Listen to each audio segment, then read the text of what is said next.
오늘 말씀의 핵심은 그리스도인들에게는 싸워야 될 선한 싸움이 있다는 내용을 중심으로 보겠습니다. 그리스도인들에게는 싸워야 될 싸움이 있다. 이것이 곧 영생을 취하는 것이다. 근데 이 말씀을 그 의미를 아주 분명하게 깨달을 수 있기를 원합니다. 비록 전달은 부족할지라도 성령님께서 도와서 깨달음이 확실해졌으면 좋겠습니다. 우선 제목부터가 문제성을 좀 가지고 있는 것처럼 보입니다. 왜냐하면 영생이라고 하는 것은 인간이 취하는 것이 아닙니다. 영생이라고 하는 것은 하나님께서 값없이 주신 선물입니다. 은혜입니다. 우리 인간이 취하는 것이 영생이 절대 아닙니다.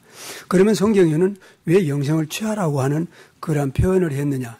그래서 설명이 필요한 것입니다. 하나님의 계시에 있어서 사람들이 계시의 일부만을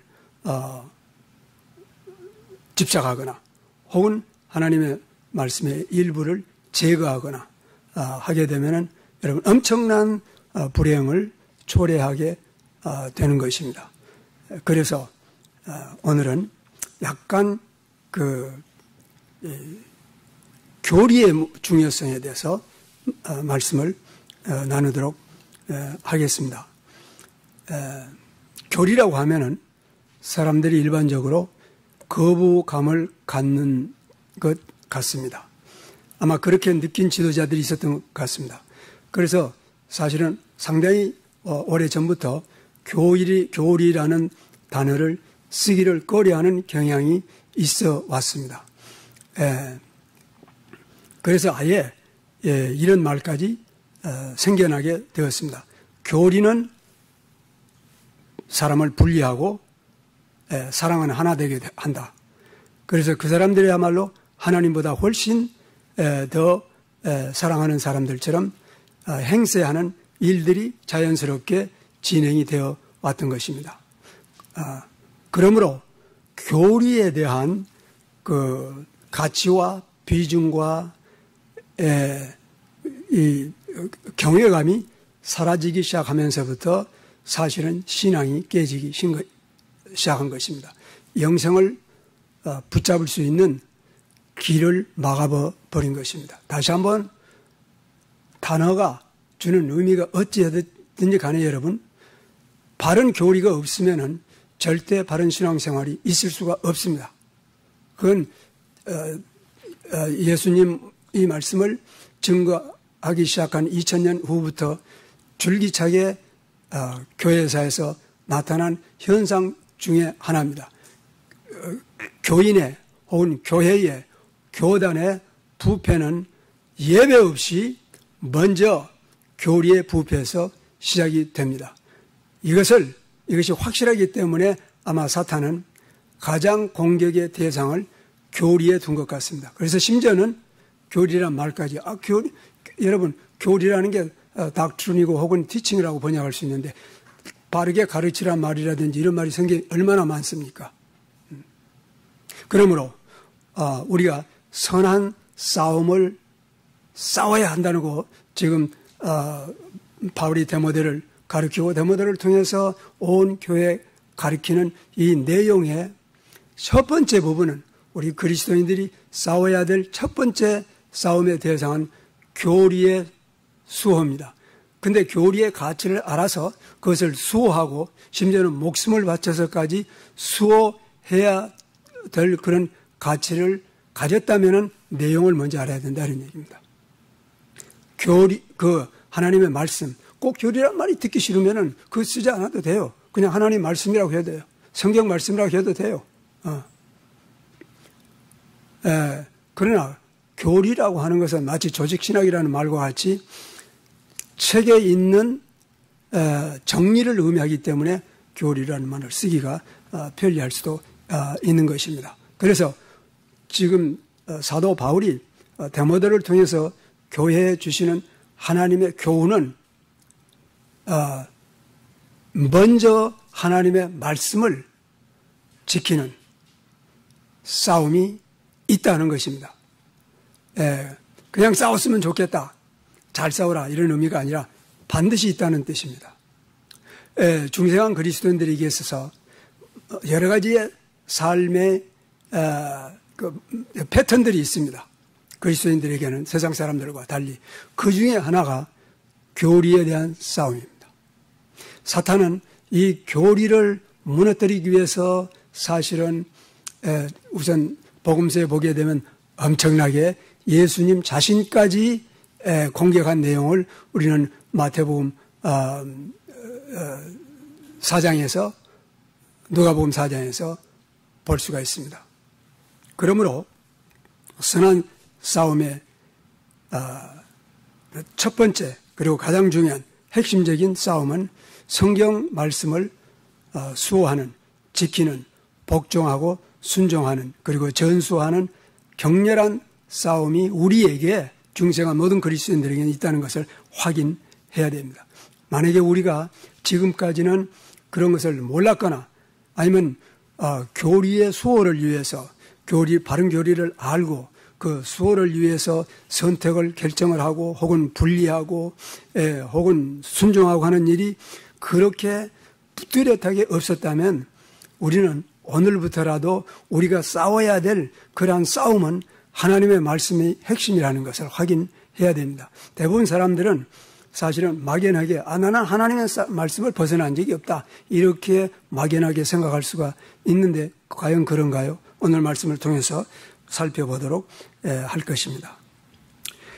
두 번째 내용은 이제 10절에서 기록된 바와 같이 해로운 정욕에 떨어지게 하는 것들이 다만 부하려고 하는 사람들 뿐만 아니라, 물질적으로 부하려고 하는 사람들 뿐만 아니라 여러 가지 면에서 하나님의 말씀이 주는 부 외에, 풍성 외에 다른 것을 추구하는, 그것이 지식이라도 마찬가지입니다. 권세도 마찬가지입니다. 혹은 명예도 마찬가지입니다. 다른 것을 쌓아가려고 할 때 반드시 그것은 정욕이 되고 이제 미혹을 받아서 믿음에서 떠나서 많은 근심으로 자기를 찌르는 현상이 존재해 왔습니다. 이것들 다 제거돼야 될 것입니다. 그래서 두 번째 우리가 싸워야 될 대상은 정욕으로부터. 이것은 정욕이라고 하는 것은 무슨 성적인 욕망이나 무슨 돈에 대한 욕망이나 권세만이 아닙니다. 여러분, 정욕의 가장 큰 핵심은 자기라는 존재입니다. 근데 이 부분에 대해서는 오늘 제가 충분하게 설명드릴 수 있는 그런 기회가 없을 것 같습니다. 그래서 먼저 우리가 선한 싸움을 싸워야 되되 반드시 치러야 될 싸움, 누구든지 예외 없이 싸움은 바로 하나님의 말씀을 교리를 수호하는 그러한 싸움이 있습니다. 그래서 여러분, 그것을 하나님의 말씀을 수호하고 지키고 행하고 전하고 전수하기 위해서는 무엇보다도 그 내용을 내가 먼저 클리어하게 알아야 됩니다. 그래서 사도 바울이 에베소 교인을 위하여 기도할 때, 에베소 교인을 대표하여서 모든 교회에 믿는 사람들을 위하여서 기도한 내용의 핵심의 첫 번째는 하나님을 아는 것입니다. 우리 하나님, 주 예수 그리스도의 하나님, 영광의 아버지께서 너희에게 지혜와 계시의 영을 주어서, 그 다음에 뭐라고 말씀했습니까? 하나님을 알게 하시고 성도 안에 있는 기업의 영광의 풍성이 무엇인 것을 너희로 하여금 알게 하시기를 원한다고 기도를 드린 것입니다. 이거 항상 되풀이되는 기도입니다. 하나님을 아는 것, 이것이 바로 교리를 아는 길이 되는 것입니다. 이것이 바로 선한 싸움입니다. 왜 이것이 선한 싸움인지 조금 구체적으로 살펴보도록 하겠습니다. 하나님 말씀에는 반드시 예외 없이 십계명에서의 말씀처럼 혹은 예수님의 산상보훈에서처럼 반드시 하지 말라는 게 있습니다. 그리고 반드시 하라는 게 있습니다. 이것이 교리입니다. 이것을 섞어버리거나 혹은 무지하게 되면은 영생을 취하라고 하는 말은 무효가 되어버립니다.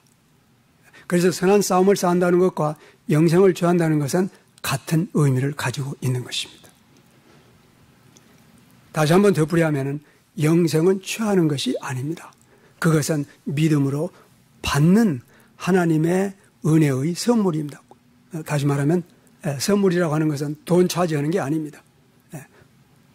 우리가 우리의 힘으로, 우리의 지식으로, 혹은 우리의 경건이나 우리의 의로 그것을 갖다가 우리가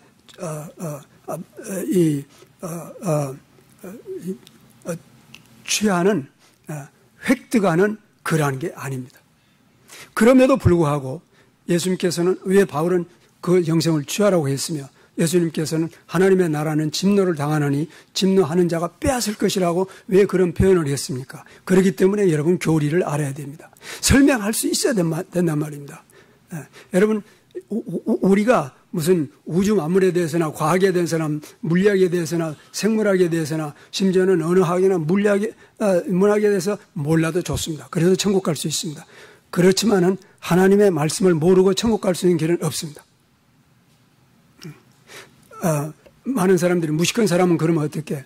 여러분 기독교의 역사를 보게 되면 글을 배운 적이 없는 사람들도 복음을 전할 때 깨닫고 예수님을 믿는 그런 수많은 예들이 성경에 있습니다. 그런가 하면은 박사학위도 받고 무슨 큰 조직체의 장으로 된 사람들도 하나님의 말씀을 분석하다가 스스로 멸망에 빠진 사람들도 얼마지 있습니다.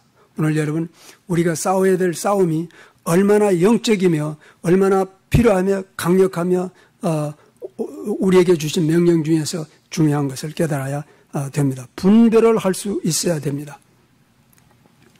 자, 그러면은 우리가 반드시 싸움이 있다는 것과 그리고 싸워야 될 그러한 신앙의 의무가 있다는 것을 그냥 딱 한 디모데전서 6장에서만 살펴보도록 하겠습니다. 가령 여러분 4절 말씀을 함께 보십시다. 디모데전서 6장 4절 말씀에 보면 저는 교만하여서 아무것도 알지 못하고 변론과 언정을 되풀이하는 자라고 그랬습니다. 이런 자가 있습니다.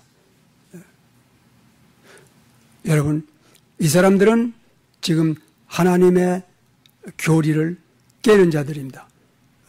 이로써 투기와 분쟁과 비방과 악한 생각이 나타난다고 그랬습니다.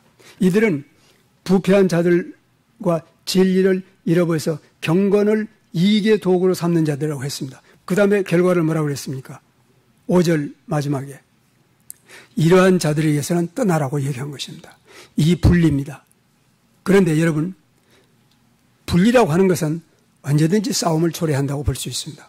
그래서 이 분리가 싫으니까 소위 인본주의자들이나 자유주의자들이나 혹은 다원주의자들은 분리하지 마라. 분리는 사랑이 없는 사람들이 하는 일이다. 하나 돼야 된다. 그래서 종교다원주의를 만들어가고 있는 것입니다.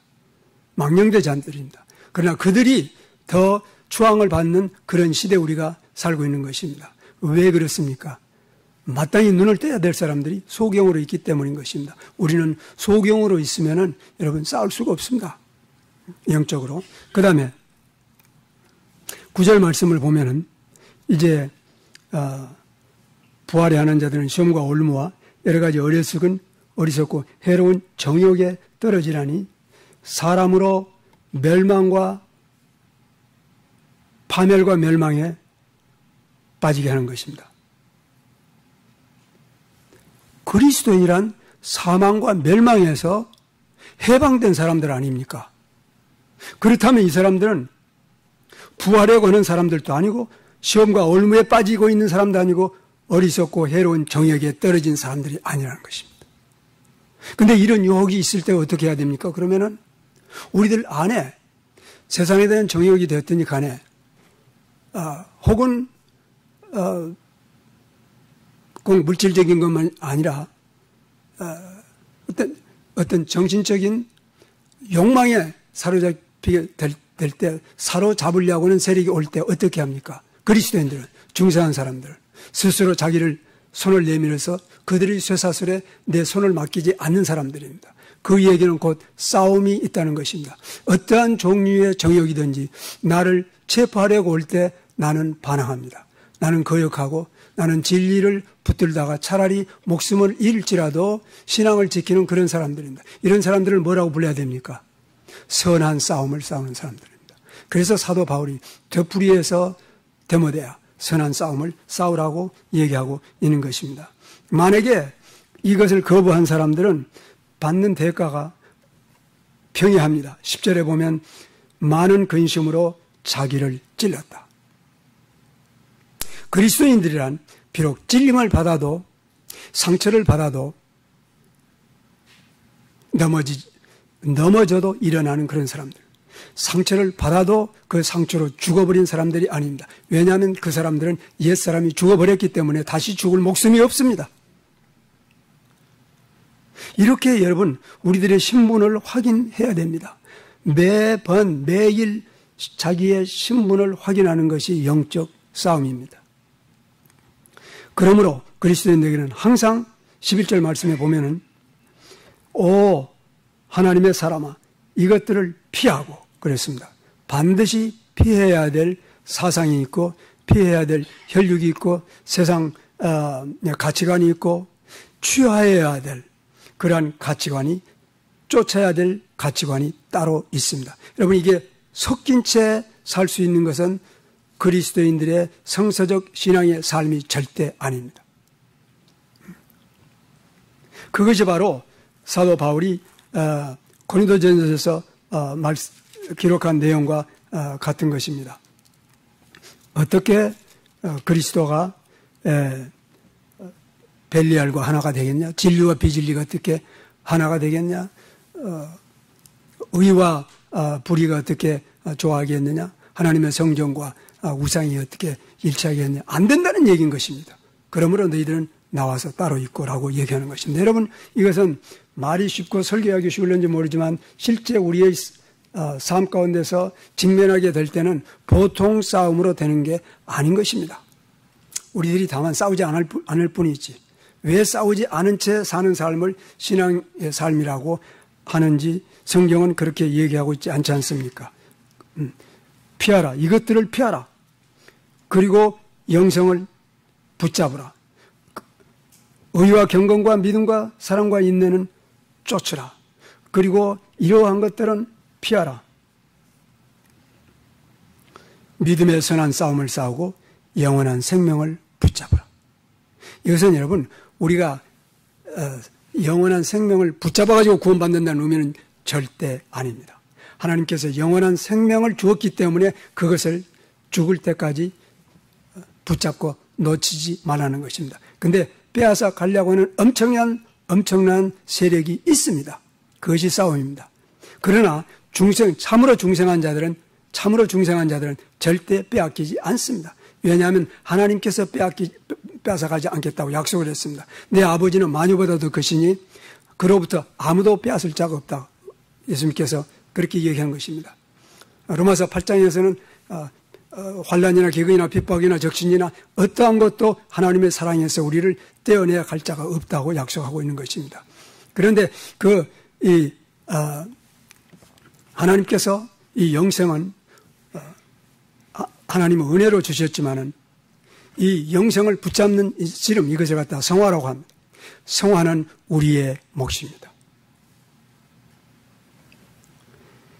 참고로 여러분, 우리가 그럼 이 육신과 세상과 공중권세 잡은 자와 격렬한 싸움을 하고 있을 때 하나님께서는 방관만 하고 계시느냐? 100% 우리한테 맡기고 성경은 어떻게 기록하고 있죠? 그렇게 얘기하지 않습니다. 성경은 성령께서 돕는다고 했습니다. 성령께서도 말할 수 없는 탄식으로 우리의 연약함을 돕고 있습니다. 그런데 성령께서 우리의 손과 발과 머리는 아닙니다. 무슨 얘기죠? 싸워야 될 솔지어는 우리 자신입니다. 그럼 예수님은 안 도운가요? 돕습니다. 로마서 8장에 보게 되면 예수님께서 우리를 위하여 친히 강구하신다고 성경 분명히 얘기하고 있습니다. 그런데 어디에서 강구하고 있다고 성경은 얘기하고 있습니까? 어디에서? 하나님 보좌 옆에 섭니다. 이 땅에서 싸워야 될 싸움을 위해서 예수께서는 하나님 보좌 옆에서 지금 강구하고 있는 것입니다. 그러면 foot soldier는 이 땅에서 싸워야 될 병사는 누구예요? 나입니다. 내가 그리스도이면, 내가 중생했으면 선한 싸움을 싸워야 될 병사는 여러분, 만약에 여러분이 중생했으면 여러분입니다. 이 땅에서 그야말로 죽기 아니면 살기로 결사적 선한 싸움을 싸워야 될 병사들은 우리 중생한 그리스도인들입니다. 그래서 싸워야 될 싸움이 있다는 것을 알아야 됩니다. 그리고 그것은 먼저가 다른 무엇보다도 먼저 하나님의 말씀입니다. 성경 말씀의 진리입니다. 이것이 회방을 당할 때 우리는 싸워야 됩니다. 타협해서는 안 됩니다. 그리고 끌려가서도 안 됩니다. 지켜야 될 유일한 것이 하나 있다면 나의 목숨이 아니라 나의 목숨을 바쳐서 지켜야 될 유일한 가치가 있다면 그것은 하나님의 말씀입니다.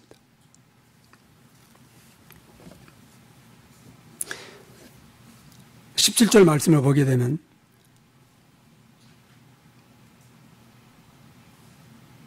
내가 이 세대의 부한자들을 명하되 마음을 높이지 말고 정함이 없는 재물에 소망을 두지 말고, 여기도 마찬가지입니다. 뭐뭐하여는 하지 마라, 두지 마라.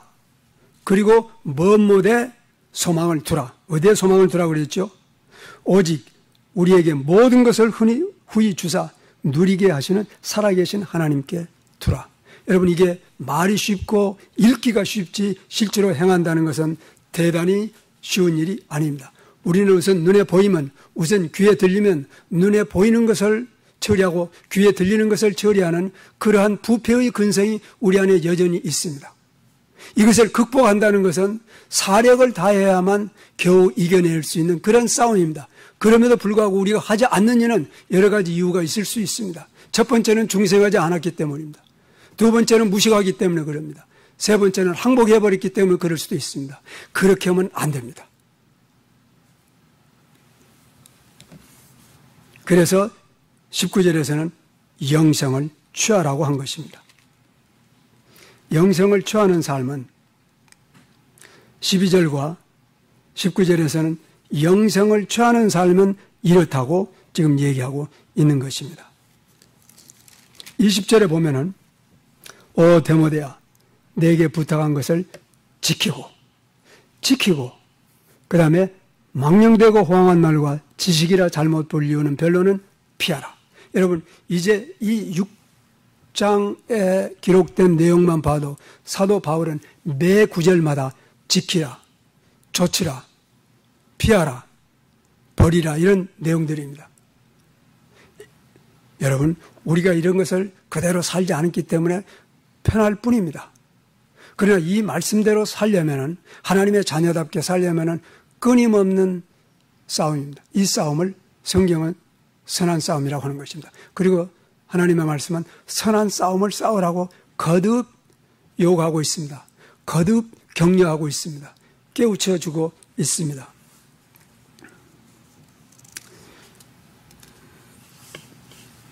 조금 더 구체적으로 우리가 선한 싸움의 내용에 대해서 살펴보도록 하겠습니다. 20절 말씀을 제가 3번 읽었지만 다시 한번 읽겠습니다. 다모데야, 내게 부탁한 것을 지키고 망령되고 호황된 말과 지식이라 잘못 불리는 변론을 피하라. 근데 이게 도대체 뭘 의미하느냐? 광범한 것을 의미한 것은 사실입니다. 구체적으로 말씀드리겠습니다. 신앙이라고 하는 것을 다른 말로 표현하면 신념입니다. 근데 신념을 비기독교적인, 비종교적인 단어로 표현하면 이념입니다. 그래서 사실은 이념이란 말과 신념이란 말과 기독교에서 신앙이란 말은 같은 것을 뜻하는 것입니다. 그 정신에 있어서 같은 것입니다. 그러면 여러분, 이 이념이라고 하는 것이 얼마나 강력한 파괴력을 가지고 있는지 예를 몇 가지 여러분들에게 소개를 하도록 하겠습니다. 다시 말하면은 우리가 가진 신앙은 상상도 할 수 없는 파워를 가지고 있습니다. 예수님의 말씀의 표현을 하면, 너희 표현에 의하면 너희가 이 산을 들어 명하여 들리워 바다에 던지우라 라고 말한 것을 믿으면 그대로 되리라고 예수님이 그렇게까지 표현한 것입니다. 믿음이라고 하는 것은 자기 자신도 상상할 수 없는 파워를 가지고 있습니다. 그것이 바로 세상 사람들이 말하는 신념입니다. 그래서 신념이 도대체 어느 정도로 강력한 파워를 가지고 있는지 몇 가지만 예를 들어서 살펴보도록 하겠습니다. 사실은 이 이념의 대결은 우선 이념의 대결의 그 성서적인 역사만 아주 간략하게 제시하면은 이런 것들이 이념의 대결이라고 하고 알 수 있는 것입니다. 그러면 성경에서는 이념의 대결이 혹은 신념이나 혹은 신앙의 대결이 어디에서 시작되냐 하면 창세기 3장부터 시작합니다. 창세기 3장 우리가 다 아는 내용대로 이제 마귀가 와서 뱀이 와서 하와를 미혹할 때 이념의 대결이 시작이 된 것입니다. 근데 하와와 아담은 패배자가 된 것입니다. 여러분, 이 패배의 열매가 어디에서 나타났습니까? 우리 인간 최초의 살인사건에 나타난 것입니다. 가인이 그의 친동생 아벨을 채워 죽인 사건에 나타난 것입니다. 심각하죠. 이념의 대결이란 이런 것입니다. 뿐만 아닙니다. 이제 노아의 홍수 때 여러분 창세기 6장을 보게 되면 그들이 하나님을 떠나서 어떻게 자기들의 욕망을 찾아서 쫓아가는 삶이 기가 막히게 표현이 되어 있는 것을 보게 됩니다. 어느 정도냐 하면은 하나님께서 이 땅에 사람 지었음을 한탄하였다고 기록이 될 정도입니다. 하나님을 떠난 것입니다. 그러나 더 극렬하게 이 이념의 대결에서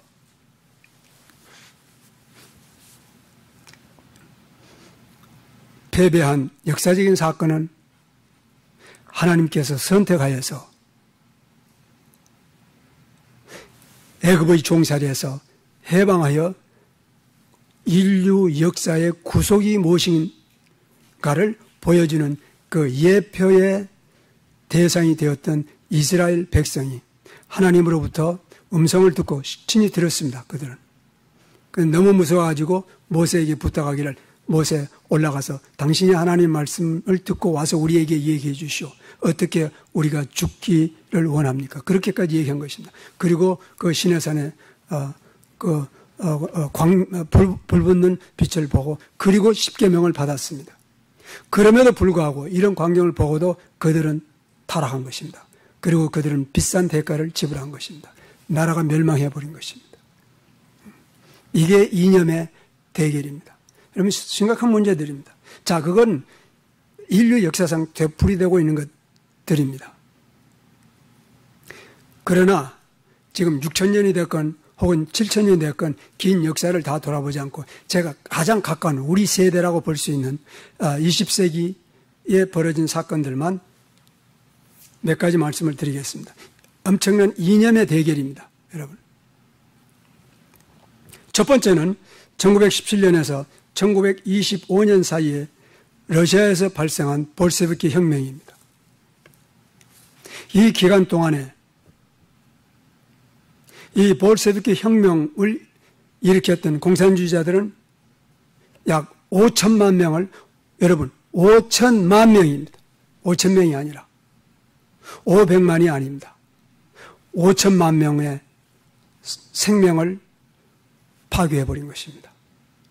그런데 특성은 뭐냐? 외국과의 전쟁에서 왜군의 군사를 파괴한 것이 아니라 자기 민족을 러시아 민족을 살해한 숫자만 해서 5천만 명이 된 것입니다. 어디에서 이 엄청난 파괴의 세력이 시작됐냐? 그 소스가 딱 하나입니다. 바로 1849년 출판된 칼 막스의 공산주의 사상입니다. 자본론이라는 책입니다.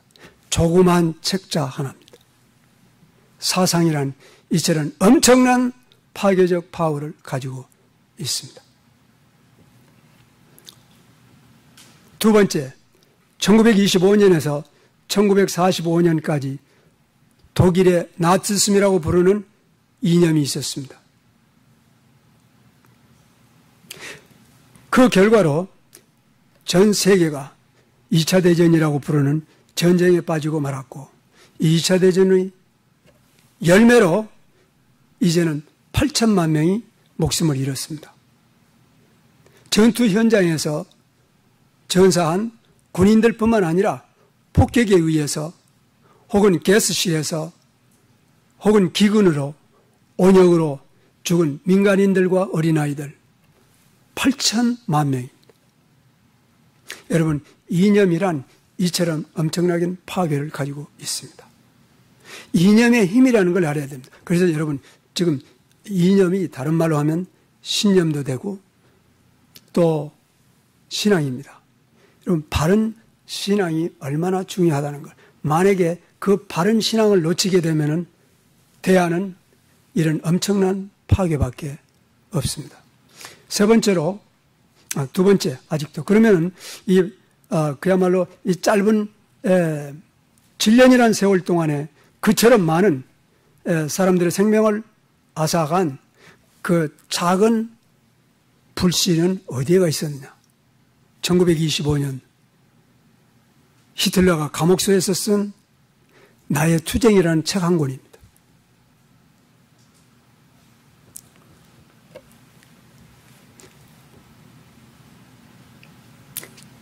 이념이란 대중이 형성하는 게 아닙니다. 대중을 이끌어가고 죽이는 그러한 힘은, 이념의 힘은 한 사람, 그리고 한 사람의 두뇌 속에서 나온 것입니다. 마인 캄프라고 하는 책이라고 합니다. 그 다음에 1966년에서 1976년 10년 동안 중국에서는 대폭동이 있었습니다. 홍위병 사건입니다. 이 홍위병 사건으로 죽은 사람에 대해서 이렇게 워싱턴 포스트지에 1994년에 실린 데니얼 사더랜드라고 하는 사람의 기사는 이렇게 표현하고 있습니다. 모택동, 그는 대학살자는 아니었지만 그의 광기는 스탈린보다 더 많은 사람을 죽였을 것이다. 근데 조금 전에 제가 스탈린의 이 볼셰비키 혁명으로 얼마나 죽었다고 숫자를, 물론 대강이겠지만 얼마라고 그랬어요? 8천만. 이보다도 더 죽였을는지 모른다. 모택동이가 어디 조선 사람 죽였나요? 일본 사람 죽였나요? 같은 중국 사람 죽인 것입니다. 여러분, 이념이라는 것은, 다시 말하면 인간이 무엇을 믿느냐 하는 것은 엄청나게 중요한 것입니다.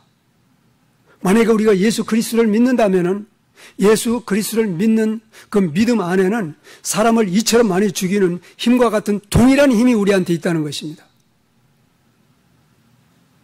근데 그 힘, 예수님의 힘에 따라서 살려면 그 삶을 갖다가 성경은 선한 싸움이라고 얘기하는 것입니다. 우리가 예수 믿을 때 이러한 그 핵심적인 하나님의 섭리를 가르치지 않고 배우지 않았기 때문에 그리스도인의 삶에는 일단 중생하면은 그 중생한 순간부터 선한 싸움이 있다는 것에 대해서 전혀 개념도 없이 소위 신앙생활을 하고 있다가 그야말로 늙어서 세상을 떠나게 됩니다. 그것은 성서적인 크리스천 라이프가 아닙니다. 성서적인 크리스천 라이프란 중생한 순간부터 선한 싸움이 시작되는 것입니다. 제가 아까 두 개의 싸움에 대해서 얘기를 했는데 첫 번째는 교리에 대한 싸움이고 두 번째는 정욕에 대한 싸움이라고 지금 얘기하고 있는 것입니다. 그래서 지금 제가 말씀드리는 것은 단 한 줄기의 싸움만을 의미하는 것입니다. 그러나 이것이 중요합니다. 교리에 대한, 하나님의 말씀에 대한, 성경의 진리에 대한 이 싸움에 지게 되면은 그 다음에 결과되는 필연적인 결과는 아담과 하와의 범죄로 말미암아 그의 아들 가인이 자기의 동생을 쳐 죽이는 불행 밖에는 없기 때문에 먼저 출발해야 될 것은 교리의 정립입니다.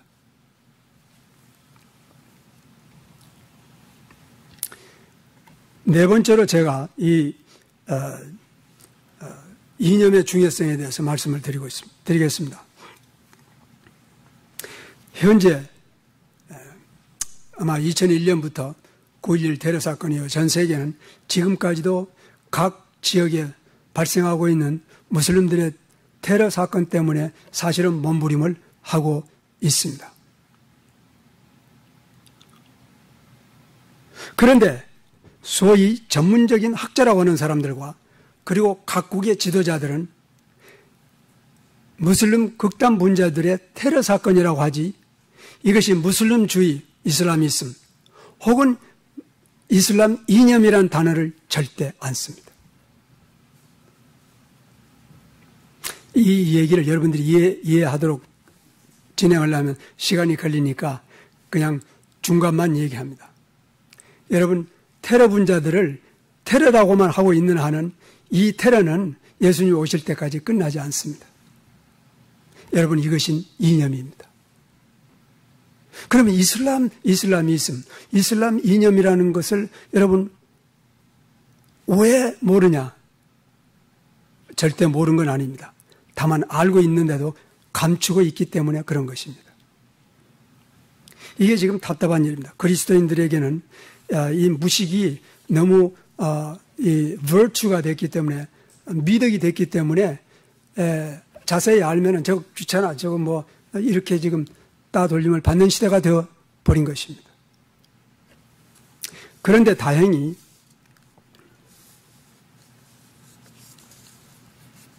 한국신문에 정체를 드러내는 기사를 제가 본 적이 있어요. 이번 달입니다. 6월 24일자, 지난달, 저지난달. 어찌됐든 간에 이 기사를 보고 사실은 좀 놀랐습니다. 제목이 뭐냐면 이념 잡아야 테러 끝난다. 내가 왜 지금 장황하게 얘기하는지 다행히 이런 내용이 실렸습니다. 뉴스위크지를 인용한 이 내용은 이러한 것을 포함하고 있습니다. 뉴스위크지는 IS 이념을 말살하지 않는 한 맨체스터 자폭 공격 같은 테러가 끝나기는커녕 더 보편화될는지 모르며 결국 이념을 잡아야만 테러와 전쟁이 종식될 수 있다고 분석한다. 이것이 2017년에 보도된 내용입니다. 그러면 그동안은 사람들이 몰랐는가요? 천만에 그렇지 않습니다. 2008년도에 출판된 버나드 루이스라고 하는 분이 쓴 이슬람이라고 하는 책에는 이미 정확하게 이 내용을 분석을 해 놓았습니다. 다만 정치학자들이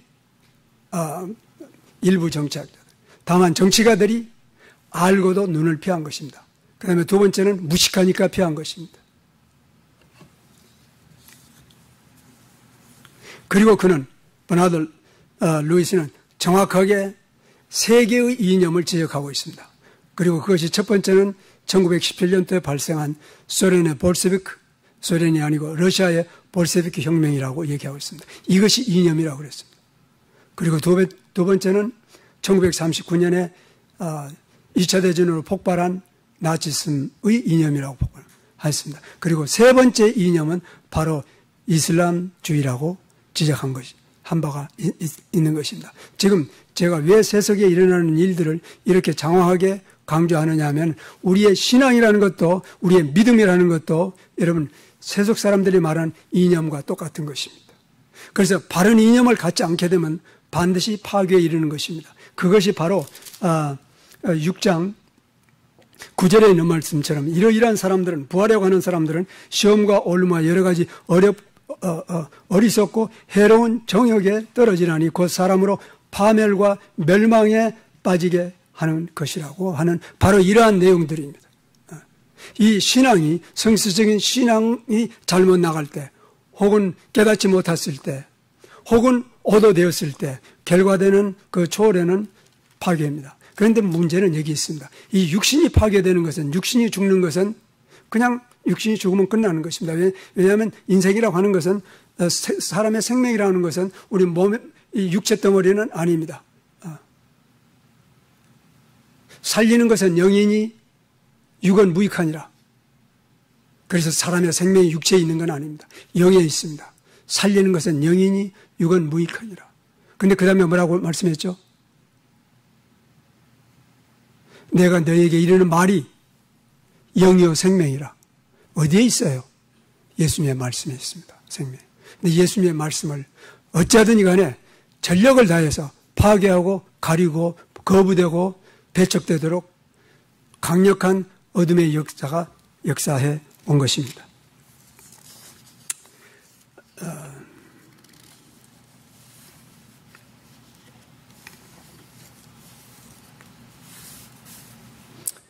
선한 싸움을 싸우라. 이것이 우리들의 받은, 그리스도인들이 받은, 교회가 받은 하나님의 명령입니다.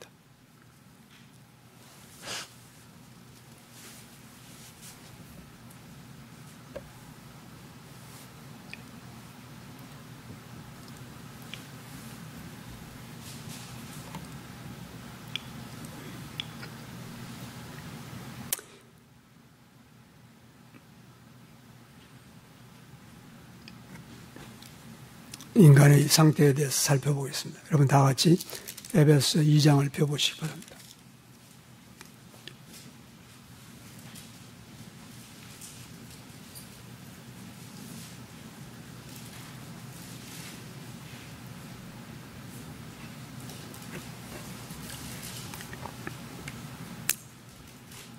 에베소 2장에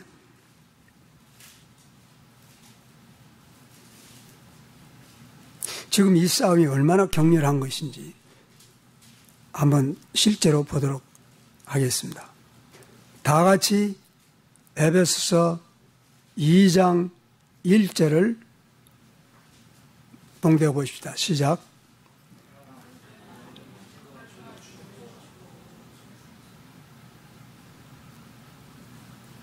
그게 끝이에요?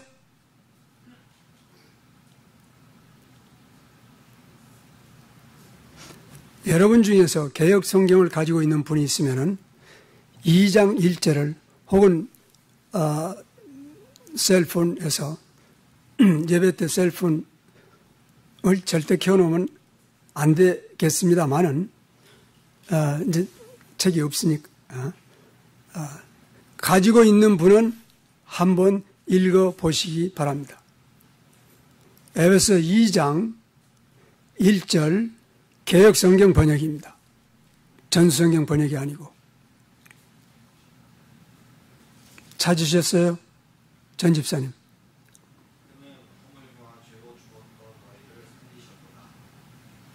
그러면 이 두 번역 중에서 하나는 가짜입니다. 둘 다가 진짜일 수 없습니다.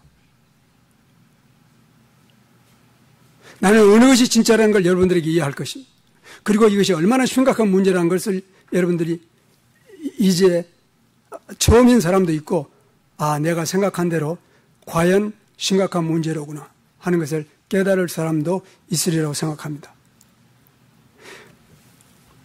허물로 죽은 너희를 죽었고 살렸다고 하는 그 말이 하나 더 들어간 게 그처럼 치명적인 문제가 되나요? Yes, 됩니다.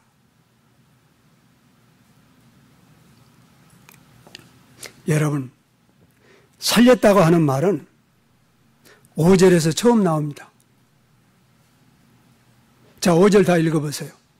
시작.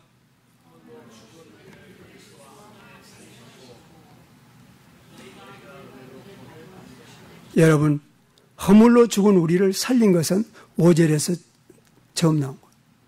허물로, 1절은 허물로 죽었다고만 나오는 것입니다. 이 차이는 하늘과 땅처럼 중요한 것입니다. 왜 이것이 선한 싸움을 싸운다는 것과 그렇게 관계가 있느냐? 엄청나게 관계가 있습니다, 여러분. 설명을 드리겠습니다. 2절 내용과 3절 내용은 살림을 받은 사람의 신분과 삶을 표현하는 내용인지 아니면 1절 내용의 사람들의 신분과 삶을 반영하고 있는 것인지 읽을 때 확인하도록 하십시다. 다시 말씀드리겠습니다. 2절과 3절에 기록된 내용은 허물과 죄로 죽은 사람을 나타내는 말씀인지 아니면 5절에 기록된 바와 같이 하나님의 은혜로 허물로 죽은 우리를 살림을 받은 사람의 삶의 모습인지 확실하게 확인해야 된다, 이런 의미입니다. 그러면 읽어봅시다. 2절에서 그때 너희가 이 세상 풍속을 쫓고, 누구의 신분입니까? 허물로 죽은 사람의 신분입니까? 아니면 하나님의 5절에 있는 바와 같이 하나님의 은혜로 살림을 받은 사람의 신분입니까? 확실해요? 죽은 사람의 신분이 확실합니까? 그러면 산 사람은 이 세상의 풍속을 쫓는 사람입니까? 안 사람입니까? 아닙니다. 엄청난 차이입니다. 두 번째, 공중 권세 잡은 자를 따라서 그 가운데 행하고 있는 사람.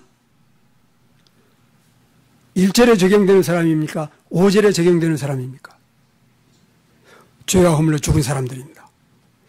그 얘기는 예수 그리스도의 피로, 하나님의 은혜로 살림을 받은 사람들은 공중 권세 잡은 자를 따라서 살지 않습니다.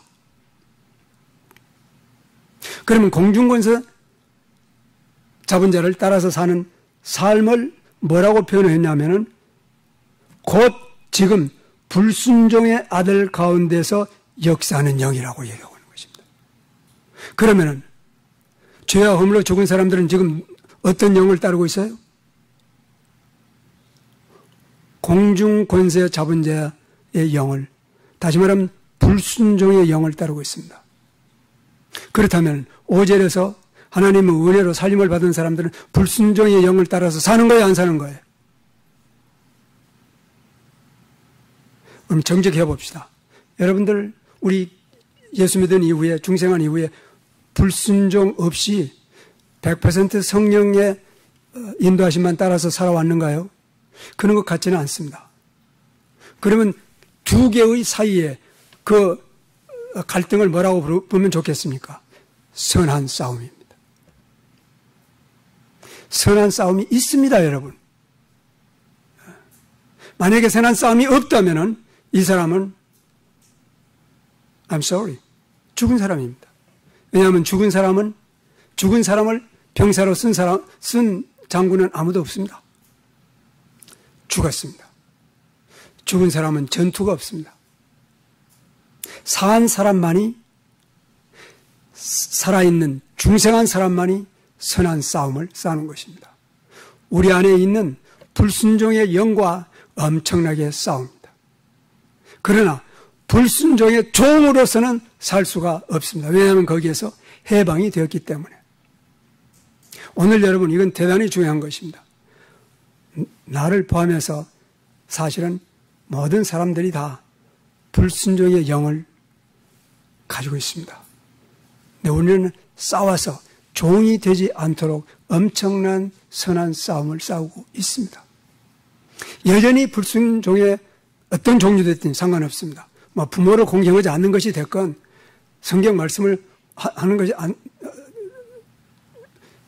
순종하지 않건 간에 하나님의 말씀을 순종하지 않는 사람은 불순종의 영을 따르는 사람입니다. 근데 이 사람은 어디에 속했다고요? 1절에 속한 거예요? 5절에 속한 거예요? 1절에 속한 죽은 사람들입니다. 3절에서 우리도 전에는, 여기서 우리라고 하는 것은 아마 바울을 포함한 유대인인 것 같습니다. 그리고 너희는 했을 때는 이방인인 것 같습니다. 근데 이방인과는 마찬가지로 유대인들도 심지어는 바울 자신도 전에는 다 그 가운데서 우리 육신의 욕심을 따라 행하였다고 그랬습니다. 전에는. 그러면 지금은 어디에서 행합니까? 육신의 욕심을 쫓아 살지 않습니다. 그러나 육신의 욕심을 쫓아 살려고 하는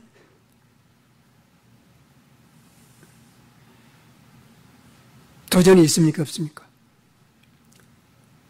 도전이 없나요? 엄청난 도전이 있습니다. 살아남는 길은 싸움밖에 없습니다. 이것이 선한 싸움입니다. 대부분 사람들이, 대부분 그리스도인들이, 대부분 그리스도인이라고 하는 사람들이 이 싸움이 있는 것조차도 모르고 편안하게 살고 있습니다. 그 편안은 어디가 편안한 거죠? 그저 육신만 편안한 것입니다. 왜냐하면 영은 죽어버렸기 때문에 싸워야 될 전쟁이 없습니다. 이것이 옳지 않습니다. 자, 여러분, 이 이념의 전쟁이라는 게 얼마나 엄청난 규모라는 건지 이해가 가기 시작하죠. 그 다음에 네 번째로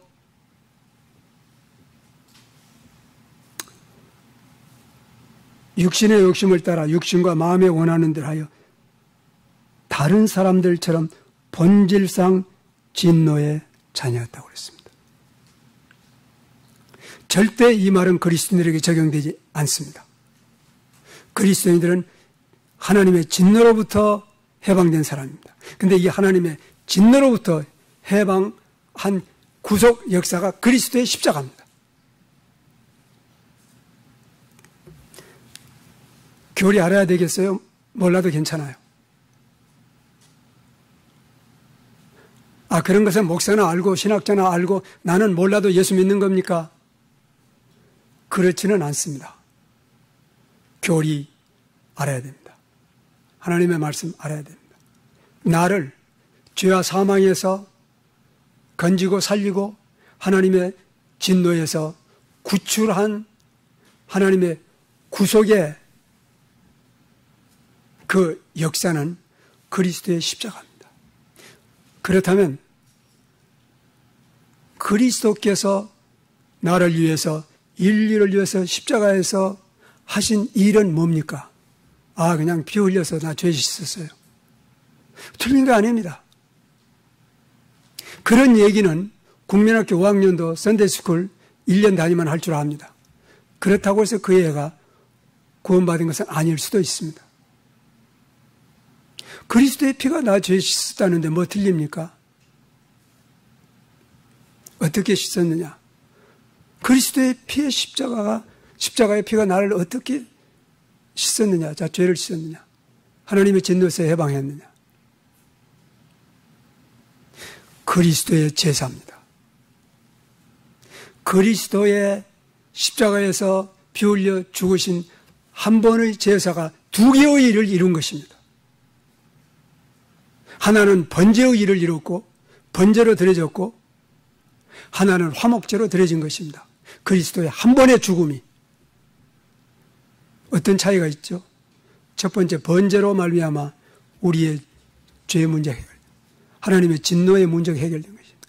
그러면 우리가 하나님을 사랑하고 하나님을 섬기고 예수 그리스도의 성품을 닮아가는 근거는 어디에 있습니까? 그리스도의 화목제물에 있습니다. 다 같이 여러분 로마서 5장 말씀을 보십시다. 이와 같이 우리가 믿음으로 의롭다함을 얻었은즉 우리 주 예수 그리스도로 말미암아 하나님으로 더불어 화평을 누리며 우리가 또 그리스도로 말미암아 믿음으로 이 은혜에 들어감을 얻고 이 은혜에 서서 하나님의 영광을 바라보고 즐거워하느니라.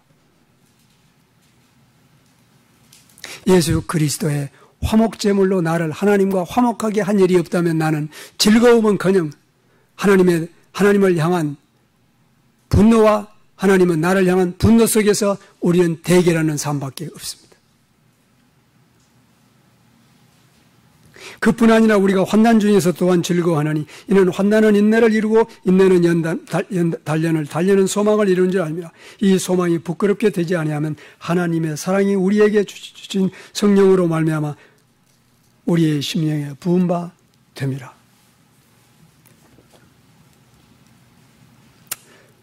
이는 우리가 연약할 때 때가 되면 그리스도께서 경건치 않은 자들을 위하여 죽으셨습니다.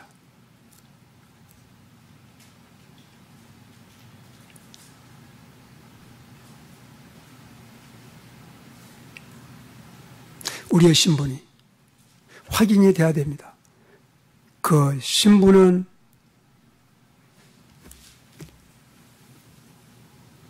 예수님 오실 때까지 점도 없고 흠도 없이, 점도 없고 책망받을 것 없이 명령을 지키는 삶, 이것이 곧 선한 싸움입니다. 이 싸움이 없는 신앙생활이라는 것은, 신념이라고 하는 것은, 이념이라고 하는 것은 존재하지 않습니다.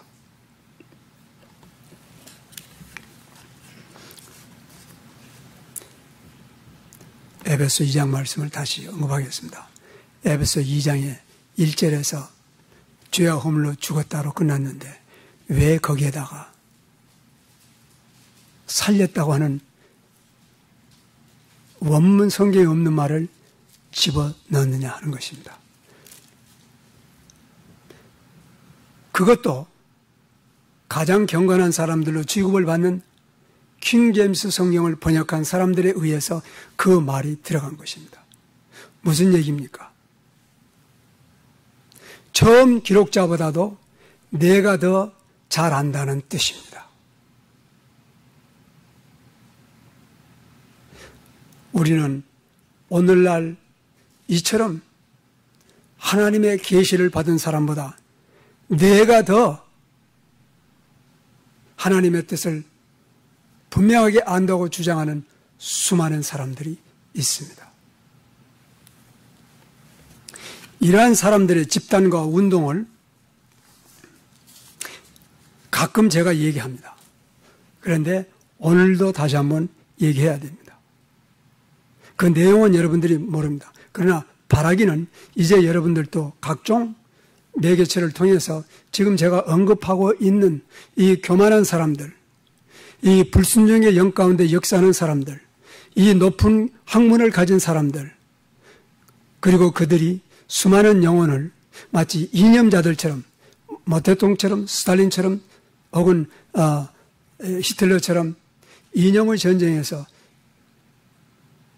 수천만의 생명을, 육신의 생명이지만 앗아간 그러한 엄청난 파워를 가진 사람처럼 영을 빼앗아가는 그러한 자들로부터 자기의 영혼을, 그리고 자기의 사랑하는 사람들의 영혼을 지켜야 됩니다. 어떠한 사람들이냐? 이 교리에 도전을 주는 사람들. 이건 전부가 아닙니다. 그렇지만 일부를 말하면 첫 번째 자유주의 신학자들입니다. 이 사람들은 성경과 기독교 전체에 대해서 도전을 하고 있습니다. 기독교 내의 자유주의 신학자들이란 말입니다. 기독교 내의 신비주의자들입니다. 소위 관상기도 운동하는 그런 사람들입니다. 그 외에도 수많은 종류의 신비주의가 있습니다. 기복주의 사상을 전하는 사람들입니다. 이머징 처치 운동을 하고 있는 사람들입니다. 다원주의자들입니다. 1994년도 ECT라고 하는 문서가 서명됐을 때 세상이 시끄러웠습니다. 심지어는 뉴욕타임스, 월스트리트저널, 워싱턴 포스트 주요 매개체에서 이 사건을 보도하지 아니한 매개체가 없었습니다. 그 다음에는 신성모독 운동 중에서 가장 대표적인 신성모독 운동이라고 할 수 있는 리이매지닝 운동입니다. 그 다음엔 성서비평 운동입니다. 이게 문서비평 가정설이라는 것입니다. 바로 이러한 정신이라는 것은 에베소 2장 1절에 없는 말을 때려 붙이는, 그리고 있는 것을 빼버리는 그러한 일들입니다. 물론 이 킹제임스는 1611년도에 출판됐기 때문에 문서비평 가정설은 1700년 말에서 1800년도에 그 100년 동안 강력하게 진행되었던 반성서적 운동입니다. 그 다음에 세계 종교통합운동, 세속주의, 이성주의, 사회주의 등등입니다. 바로 이것이 오늘 바울이 베드로에게 말한 것처럼 오 데모데야 내게 부탁한 것을 지키고 망령되고 허황된 말과 거짓이라 잘못 불리우는 변론을 피하라. 이러한 내용을 이루고 있는 것입니다. 제가 사도 바울의 간절한 데모데에게 준 말씀으로 말씀을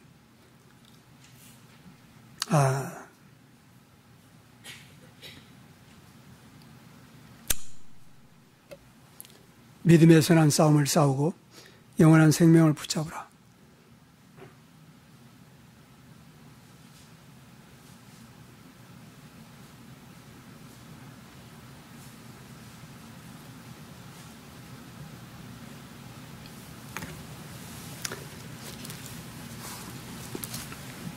사실은 지금까지 제가 한 것이 전부인 것 같습니다.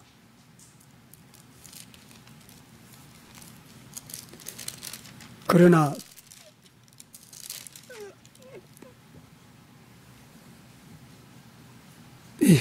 이 말씀을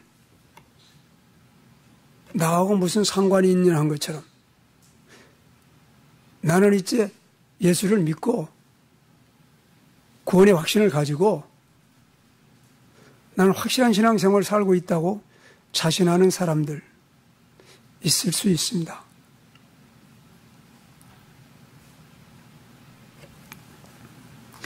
제 생각에는 그러한 사람이 있었다면 데모데보다 더 나은 사람이 없었으리라고 생각합니다. 그럼에도 불구하고 바울은 데모데에게 이런 편지를 보냈습니다. 바울은커녕 제 생각에는 데모데의 100분의 1의 신앙도 행하지 못하지 않겠나 싶습니다. 그럼에도 불구하고 오늘날 많은 사람들이 데모데의 신앙보다 훨씬 더 건전한 튼튼한 신앙을 가지고 있다고 생각하며 살고 있는 사람이 있을 수 있습니다. 이런 사람에 대해서 바울은 고린도 사람들에게 말하기를 사실은 그들은 알지 못하는 자라 누구든지 알지 못하면 그대로 모르는 채 있게 하라. 도리가 없습니다. 저는 이것이 안타깝습니다. 모르는 대로 그대로 있게 하라. 이 얘기는 하나님께서도 어쩔 수 없다는 얘기입니다. 어떻게 하시지 못합니다. 하나님도.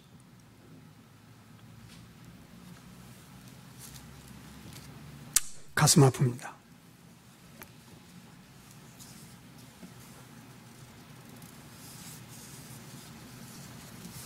첫 번째가 해결이 되지 않으면 첫 번째로 하는 것은 예수 그리스도의 번제의 사역이 이루어진 사람입니다. 두 번째, 감사의 제물을 드릴 수 있는 사람은 아무도 없습니다. 오히려 그것은 하나님 앞에 가증한 것입니다. 예배도 가증한 것입니다.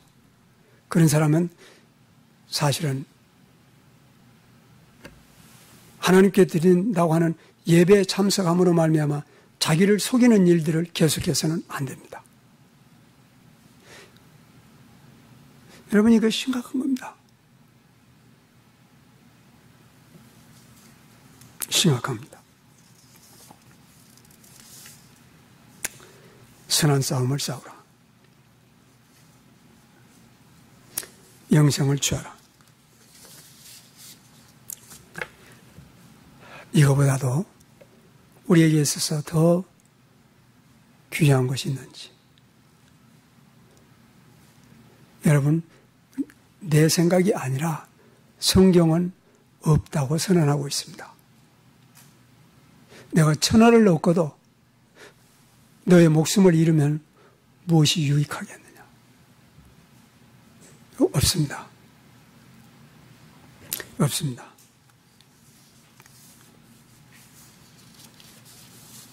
그러므로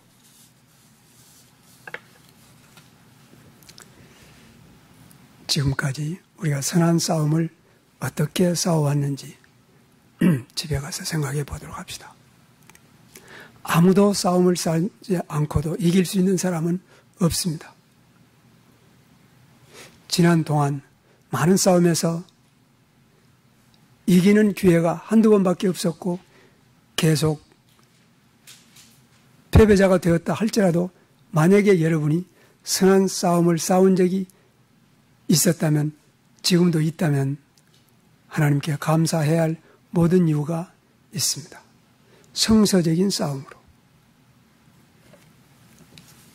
선한 싸움을 싸우라.